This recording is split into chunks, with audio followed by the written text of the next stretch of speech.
In 2005, a basic cheeseburger at your local diner cost you about $2. Today, you're paying $5, $6, sometimes $7 for the exact same thing. Same beef, same bun, same cheese. So why does it feel like your money buys less and less every single year? Stick around, because by the end of this video, you're going to understand exactly why prices keep climbing and who's actually pulling the strings behind it. Let's start simple, really simple. Imagine a tiny isolated island somewhere in the Pacific. This island has its own little economy. The only currency on this island is gold coins, and the only thing anyone buys or sells on this island is cars. Strange setup, I know, but stick with me because it makes the whole concept crystal clear. Let's say there are exactly 10 gold coins on this island and exactly 10 cars. That means one car costs exactly one coin. Clean, simple, perfectly balanced. But that balance never lasts. Two things can happen next. Scenario 1. More coins enter the economy than cars. Maybe someone discovers a new gold deposit. Maybe a few cars get wrecked in accidents. Now you've got 12 coins floating around, but only 6 cars left. What happens to the price? Each car now costs 2 coins instead of 1. In other words, the same coin that used to buy you a whole car now only buys you half of one. Your money is worth less. This is inflation, when the amount of money in an economy grows faster than the amount of stuff that money can actually buy. Scenario 2, the opposite happens. Coins disappear. Maybe some get lost, buried, sunk at the bottom of the ocean. Now there are only 5 coins left, but still 10 cars. Suddenly, one car costs just half a coin. Prices drop. This is called deflation, and while it might sound great for buyers, it usually signals serious trouble in an economy, because it means people are spending less, businesses are earning less, and everything starts slowing down. So here's the real question. If everything in an economy was perfectly matched, exactly enough dollars for exactly the goods and services available, there would be no inflation at all.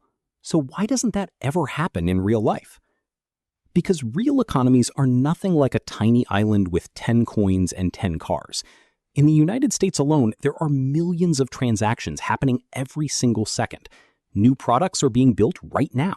New services are being created right now. And every single one of those new goods and services needs dollars behind them to function. Someone has to be in charge of creating that money and putting it into circulation. In the US, that job belongs to one institution, the Federal Reserve, or as most people just call it, the Fed. The Fed is the only entity with the power to create new money and decide how much of it exists in the economy.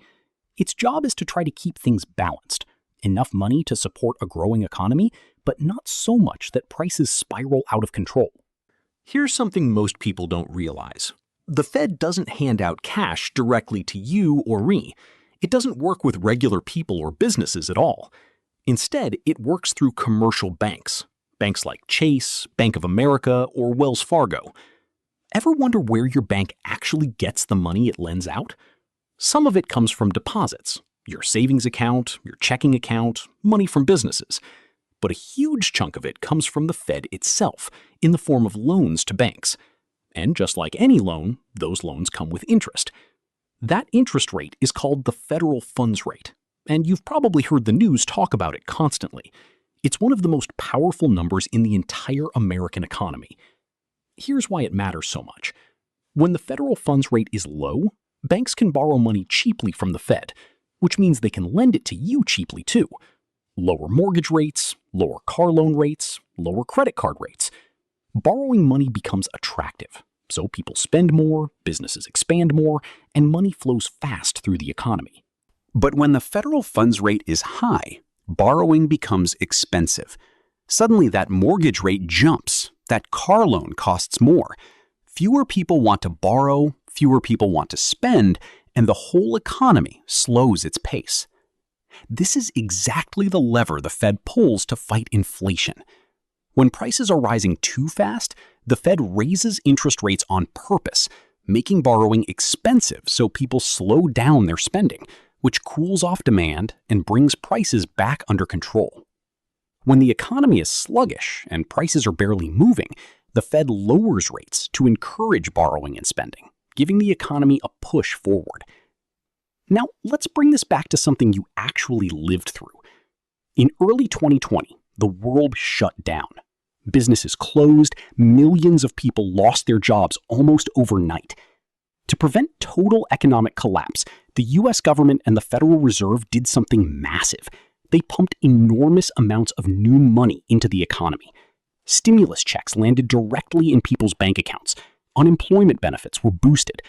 The Fed also bought up trillions of dollars in bonds, a process called quantitative easing, which is really just a fancy way of saying creating new money and pushing it into the financial system. Think back to our island. Suddenly, a massive number of new coins got dumped onto that island, way more than usual. But here's the catch. During the pandemic, factories were shut down, shipping ports were backed up, and supply chains were a mess. So while there was suddenly a lot more money chasing goods, there weren't more goods being produced to match it. Sound familiar? That's exactly scenario 1 from our island example. More coins, fewer cars. By 2021 and into 2022, Americans started feeling it everywhere. Grocery bills jumped, gas prices spiked, rent climbed. Buying a used car? Yes, a used car sometimes cost more than a new one because demand was through the roof and supply simply couldn't keep up. Inflation in the US hit levels not seen in over 40 years. So what did the Fed do? Exactly what we talked about earlier. It started aggressively raising the federal funds rate again and again throughout 2022 and 2023, trying to cool down spending and bring prices back under control. Borrowing got expensive, mortgage rates jumped, and slowly inflation started easing back down. This entire chain of events, emergency money printing, a flood of cash chasing limited goods, prices spiraling upward, then the Fed stepping in with higher interest rates to fight back, is a real-world, large-scale version of that same simple island story we started with. 10 coins, 10 cars, just on a scale of trillions of dollars and hundreds of millions of people. And that brings us back to your burger. That $2 cheeseburger from 2005 isn't more expensive because the burger changed. It's because the dollars in your pocket are worth less than they used to be, diluted by decades of money entering the economy, sometimes faster than the economy could actually produce things to match it.